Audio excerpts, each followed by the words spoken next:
усіх закаханых прыйшло ў нашу краіну не так даўно.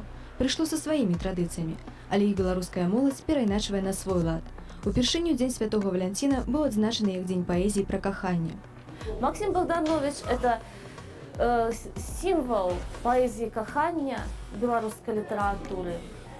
Молодые поэты, вядомые поэты, які сегодня тут собрались, любят поэзию Максима Богдановича и працягваюць і яго традыцыі, і ствараюць, вядома, нешта і новае.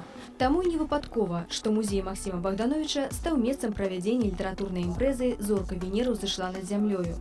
Удзельнікамі вечарыны сталі паэты з суполкі «Літаратурнае прадмесце». Дарэчы, назва ўзнікла падчас сустрэч маладых творцаў, якія месяц праходзілі ў гэтым літаратурным доме. Мы вельмі рады, што да нас моладзь ходзіць. Это нам вельмі прыемна і спадзяёмся, што гэта будзе пачаткам нашай такіх творчых пастаянных сустрэч.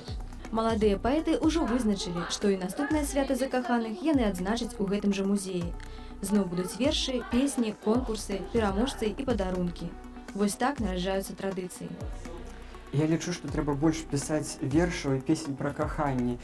Я лічу, што трэба такія мерапрыемствы ладзіць і ладзіць, таму што калі чалавек гаворыць пра каханне, калі чалавек слухае пра каханне, у яго душы нараджаецца дабрыня. А калі нараджаецца дабрыня, то значыць будзе лад і згода ў нашай краіне. Тацяна Шлыковіч, Анатоль Далатоўскі, АТН.